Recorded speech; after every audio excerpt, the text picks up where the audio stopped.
Sebelum lanjut nonton video ini, jangan lupa subscribe, like, and share ke teman-teman kalian. Assalamualaikum warahmatullahi wabarakatuh. Selamat pagi anak-anakku semuanya. Apa kabar kalian semua? Semoga kalian selalu dalam keadaan sehat, selalu dalam lindungan Allah Subhanahu wa taala, dan selalu semangat belajar. Amin. Nah, anak-anak, pagi ini kembali bersama Bu Ati, kita akan melanjutkan pelajaran yang kemarin, pelajaran tema. Kali ini kita akan belajar tema G, subtema 3. Nah, anak-anak, kemarin kalian semuanya sudah belajar tentang surat undangan, kemudian yang kedua cara mengisi kemerdekaan, dan juga tentang karya seni rupa daerah. Nah, kali ini kita akan melanjutkan pelajaran tema G, dan kali ini kita akan belajar tentang yang pertama adalah sejarah lahirnya Pancasila, kemudian yang kedua menghormati keberagaman, yang ketiga melestarikan budaya lokal, dan yang keempat menghargai jasa para pahlawan. Bagaimana anak-anak? Kalian sudah siap semuanya? Baik, marilah kita mengawali pelajaran hari ini dengan membaca basmalah bersama-sama. Bismillahirrahmanirrahim. Anak-anak, silakan buka buku paket kalian halaman 132. Kita akan mempelajari sejarah lahirnya Pancasila. Kalian tahu setiap tanggal berapa kita memperingati hari lahirnya Pancasila? Iya, kita memperingati hari lahirnya Pancasila itu setiap tanggal 1 Juni. Nah, kenapa tanggal 1 Juni dipilih sebagai hari lahir Pancasila? Nah, yuk kita pelajari bersama-sama tentang sejarah lahirnya Pancasila. Anak-anak, pada masa penjajahan Jepang, Jepang pernah menjanjikan kemerdekaan kepada negara Indonesia. Tetapi sebenarnya Jepang tidak benar-benar ingin mewujudkan janji itu. Jepang hanya ingin bangsa Indonesia itu mendukung Jepang dalam Perang Pasifik. Nah, karena posisi Jepang itu sudah tersudut, maka beberapa tokoh bangsa memanfaatkan kesempatan ini untuk menekan Jepang agar melakukan langkah nyata dalam mewujudkan janji tersebut. Nah, kemudian langkah nyata pertama yang dilakukan Jepang itu adalah dengan membentuk sebuah badan yang disebut sebagai BPUPKI. Nah, BPUPKI itu apa? BPUPKI itu singkatan dari Badan Penyelidik Usaha-Usaha Persiapan Kemerdekaan Indonesia, atau dalam bahasa Jepangnya disebut sebagai Dokuritsu Jumbi Kosakai. Nah, BPUPKI ini didirikan pada tanggal 1 Maret 1945 dan diketuai oleh Rajiman Widyodiningrat. BPUPKI ini berfungsi sebagai badan untuk mempersiapkan segala sesuatu yang dibutuhkan negara untuk menjadi sebuah negara merdeka. Nah, tugas pertamanya adalah dengan dibentuknya BPUPKI ini, tugas utamanya adalah membentuk atau merumuskan dasar negara. Nah, oleh karena itu, kemudian BPUPKI bersidang. BPUPKI bersidang untuk yang pertama kali itu dari tanggal 29 Mei sampai dengan tanggal 1 Juni 1945. Nah, pada sidang tersebut ada beberapa tokoh yang mengutarakan gagasannya tentang dasar negara. Pada tanggal 29 Mei 1945, ini yang pertama, Muhammad Yamin itu memberikan gagasan tentang dasar negara. Gagasan dasar negara oleh Muhammad Yamin itu adalah yang pertama peri kebangsaan, kemudian yang kedua peri kemanusiaan, yang ketiga peri ketuhanan, yang keempat peri kerakyatan, dan yang kelima kesejahteraan rakyat. Nah, kemudian setelah Muhammad Yamin memberikan gagasannya pada tanggal 31 Mei 1945, Profesor Supomo, ini adalah orang yang kedua, menyampaikan gagasannya tentang dasar negara Indonesia. Gagasan yang disampaikan oleh Profesor Supomo adalah yang pertama persatuan, yang kedua kekeluargaan, yang ketiga keseimbangan lahir batin, yang keempat musyawarah, dan yang kelima keadilan rakyat. Nah, pada hari terakhir persidangan, yaitu pada tanggal 1 Juni 1945, Insinyur Soekarno itu menyampaikan gagasan dasar negara. Dia menyebut gagasannya itu dengan istilah Pancasila, yang artinya adalah 5 dasar.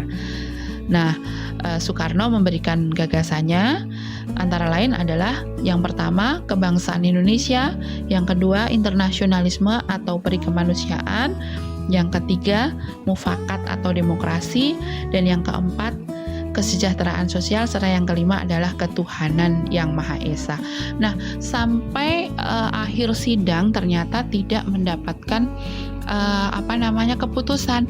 Jadi dari 3 usulan tersebut masing-masing anggota masih bingung mau memakai usulan punya siapa dan seperti apa, atau apakah akan merangkum ketiga-tiganya. Nah, oleh karena itu kemudian dibentuklah sebuah panitia kecil yang disebut Panitia 9. Disebut Panitia 9 karena anggotanya terdiri dari 9 orang. Nah, anggota Panitia 9 itu adalah Insinyur Soekarno, Muhammad Hatta, A.A. Maramis, Abdul Kahar Muzakir, Kiai Haji Wahid Hashim, Kiai Haji Agus Salim, Abi Kusno Cokrosuyoso, Ahmad Subarjo, dan juga Muhammad Yamin.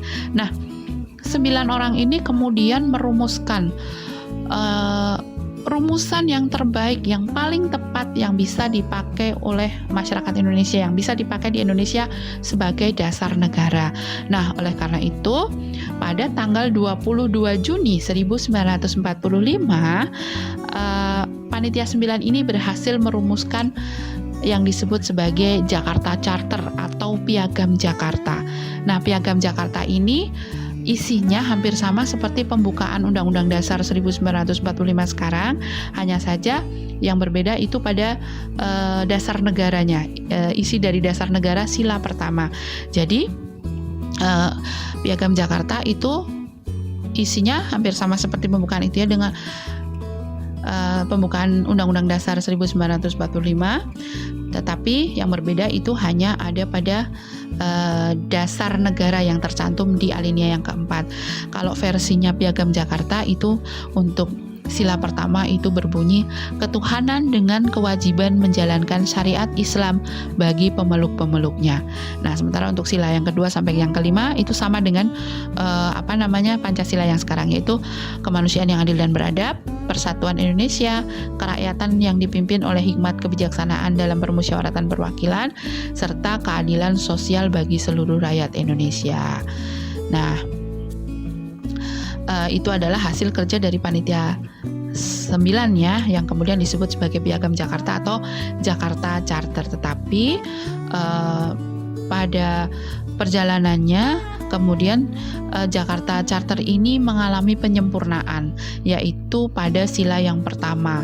Pada sila yang pertama yang awalnya berbunyi ketuhanan dengan kewajiban menjalankan syariat Islam bagi pemeluknya, itu diubah menjadi ketuhanan yang Maha Esa. Nah, dari rangkaian peristiwa itulah asal-usul Pancasila itu lahir ya, karena kata-kata Pancasila itu sendiri diucapkan pada tanggal 1 Juni 1945.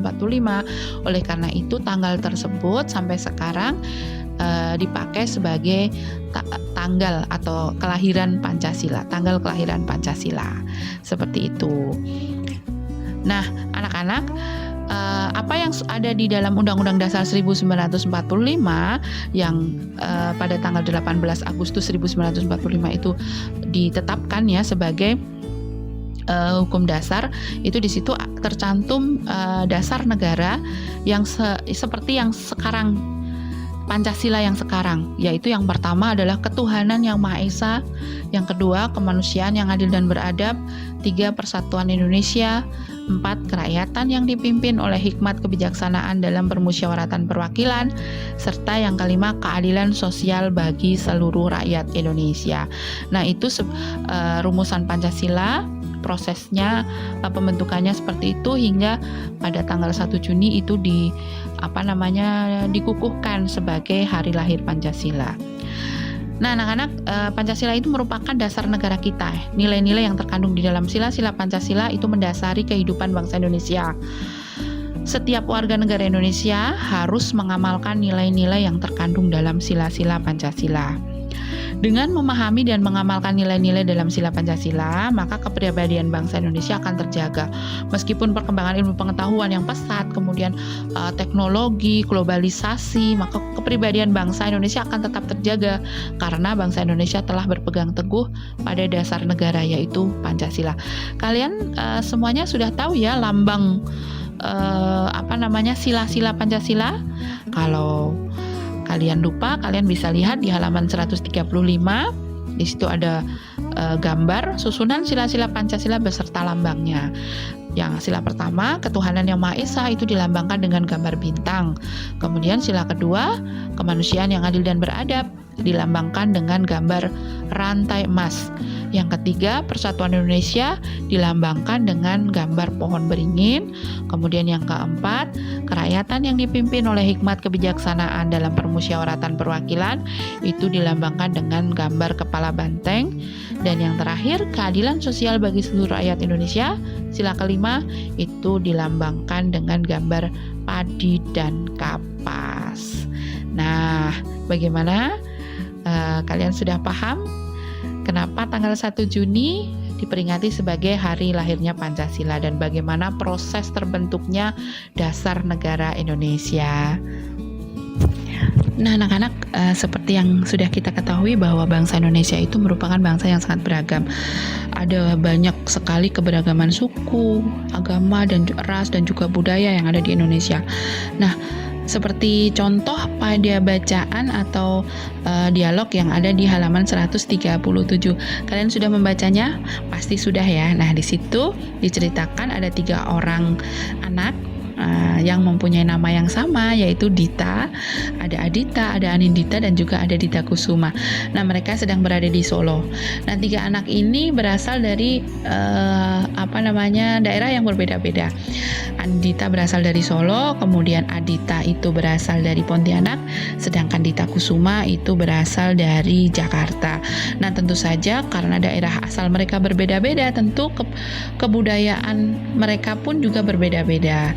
Nah, oleh karena itu kita perlu menyikapi keberagaman tersebut dengan sikap-sikap yang bisa menumbuhkan rasa kerukunan dan juga bisa menjaga persatuan dan kesatuan Indonesia. Lalu, seperti apa hal-hal yang bisa kita lakukan untuk menjaga keberagaman tersebut? Nah, kita bisa melihatnya di halaman 140, beberapa hal yang bisa kita terapkan untuk menyikapi keberagaman. Yang pertama adalah dengan toleransi. Toleransi ini merupakan sikap untuk menahan diri, bersabar, menghargai pendapat orang lain, dan menerima orang lain apa adanya. Toleransi ini didasarkan sikap saling menghormati martabat manusia, keyakinan, hati nurani, dan juga keikhlasan sesama makhluk beragama. Jadi, mungkin di lingkungan kita itu ada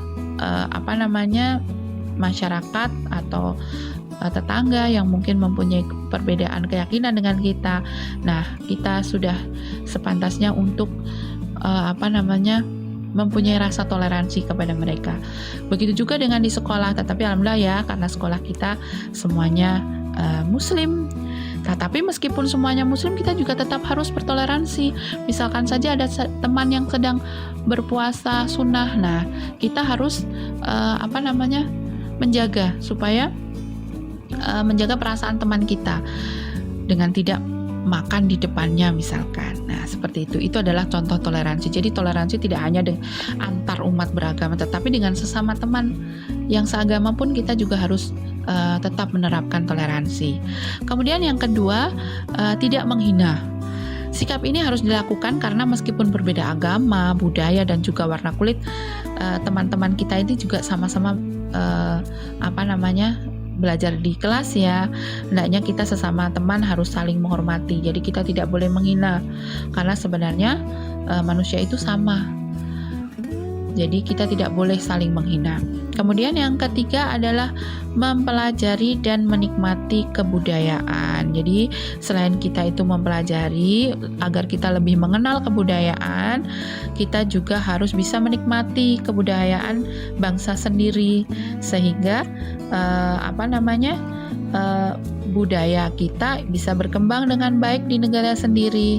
Jangan sampai kita lebih menyukai budaya-budaya negara lain daripada budaya sendiri. Nah, itu perlunya mempelajari dan menikmati kebudayaan bangsa sendiri. Kemudian ada juga dengan cara menjaga kerukunan.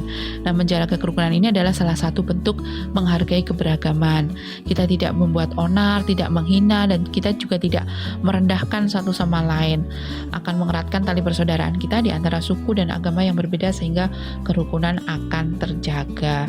Nah, itu adalah beberapa hal yang bisa kita terapkan untuk menjaga keberagaman yang ada di sekitar kita. Nah, tadi salah satu untuk menjaga keberagaman adalah mempelajari dan menikmati kebudayaan. Mempelajari dan menikmati kebudayaan itu adalah salah satu cara untuk melestarikan budaya. Di Indonesia itu kan banyak sekali kebudayaan. Setiap daerah itu memiliki budaya sendiri-sendiri. Nah, itu disebut sebagai budaya lokal, budaya daerah, ya. Nah, terus bagaimana cara melestarikan budaya lokal? Ada beberapa cara. Yang pertama adalah dengan pengalaman budaya. Apa itu pengalaman budaya? Pengalaman budaya adalah cara melestarikan budaya dengan mengalami langsung di lokasi budaya tersebut berasal. Jadi misalkan kita akan belajar tari reog misalkan. Nah, mungkin kita bisa belajar langsung ke Ponorogo, misalkan seperti itu. Atau kita mau belajar tari jaipong, kita bisa belajar langsung dengan orang-orang yang asli dari Sunda misalkan. Nah, seperti itu. Itu adalah pengalaman budaya. Kemudian cara yang kedua adalah pengetahuan budaya. Pengetahuan budaya itu adalah cara melestarikan budaya dengan membuat pusat informasi kebudayaan sehingga setiap orang dapat dengan mudah menemukan informasi tentang kebudayaan suatu daerah. Anak-anak, itu tadi cara-cara untuk melestarikan budaya lokal. Nah, melestarikan budaya lokal itu ternyata juga bermanfaat loh. Anak-anak, apa saja manfaat melestarikan budaya lokal? Ada beberapa. Yang pertama adalah melestarikan budaya lokal bermanfaat memperkaya kebudayaan nasional sehingga keberagaman budaya kita semakin unik dan kian berwarna. Kemudian yang kedua adalah lestarinya budaya lokal. Setiap daerah akan menarik lebih banyak wisatawan mancanegara. Kenapa? Karena mereka tertarik untuk mempelajari sekaligus menikmati budaya lokal. Kemudian manfaat yang ketiga, seni budaya itu merupakan produk kreatif manusia sehingga pelestarian budaya dapat mengembangkan seni dan budaya baru yang lebih unik dan juga kreatif. Kemudian manfaat yang keempat, menjaga agar kebudayaan lokal Indonesia tidak punah atau dimiliki oleh negara lain. Nah, sebagai generasi muda, sudah seharusnya kita menjaga agar budaya lokal tetap ada, agar budaya asli Indonesia tidak punah. Jika tidak dari sekarang dan bukan dari generasi muda, siapa lagi ya kan yang akan melestarikan budaya Indonesia? Nah, oleh karena itu, mari kita mulai menanamkan kecintaan terhadap kebudayaan Indonesia dan memperkenalkan kepada dunia bahwa budaya Indonesia juga tidak kalah indah daripada budaya asing lainnya. Nah, anak-anak, itu tadi tentang cara melestarikan budaya lokal atau budaya daerah. Nah, dengan melestarikan budaya daerah, kita juga bisa mengambil manfaatnya. Ada banyak sekali manfaat ketika kita mengembangkan atau kita melestarikan budaya daerah. Nah, anak-anak, kita bisa mengembangkan atau melestarikan budaya daerah dengan bebas sekarang. Karena apa? Karena kita sudah merdeka. Kita bisa menentukan apa yang harus kita lakukan untuk negara ini. Berbeda dengan beberapa tahun lalu ketika kita masih dijajah oleh penjajah, kita sangat dibatasi sekali ketika kita akan melakukan sesuatu hal untuk negara ini. Nah, oleh karena itu kita patut bersyukur sekarang kita hidup di masa kemerdekaan, sehingga kita bisa melakukan hal-hal yang baik, hal-hal yang mendukung bangsa Indonesia. Nah, kemerdekaan yang kita nikmati saat ini tidak luput dari perjuangan para pahlawan yang sudah mendahului kita ya. Mereka berjuang demi kemerdekaan Indonesia. Mereka berjuang untuk merebut kemerdekaan, mereka berjuang untuk mempertahankan kemerdekaan, sehingga saat ini kita bisa menikmati buah dari perjuangan para pahlawan. Nah, oleh karena itu kita sebagai generasi penerus bangsa, sudah selayaknya kita juga meneruskan perjuangan para pahlawan. Lalu apa yang bisa kita lakukan untuk meneruskan perjuangan para pahlawan itu? Nah, yang paling mudah karena kalian itu adalah sebagai pelajar, maka hal yang dapat kalian lakukan adalah dengan menuntut ilmu dengan rajin demi masa depan yang lebih baik. Selain itu juga, kalian juga harus memiliki sikap, kepribadian, akhlak, dan budi pekerti yang baik. Nah, dengan berbekal ilmu dan akhlak yang baik, kalian dapat melanjutkan perjuangan para pendahulu bangsa dengan membangun negara. Kemudian hal apa lagi yang bisa kita lakukan? Selain kita menuntut ilmu, kita juga berperilaku yang baik.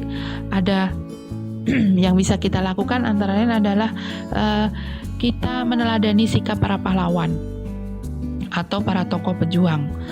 Antara lain adalah sikap pantang menyerah. Mereka berjuang sampai titik darah penghabisan. Begitupun juga kalian jangan mudah menyerah. Meskipun sekarang kondisi seperti ini sedang pandemi, tetapi kalian tidak boleh menyerah dalam belajar.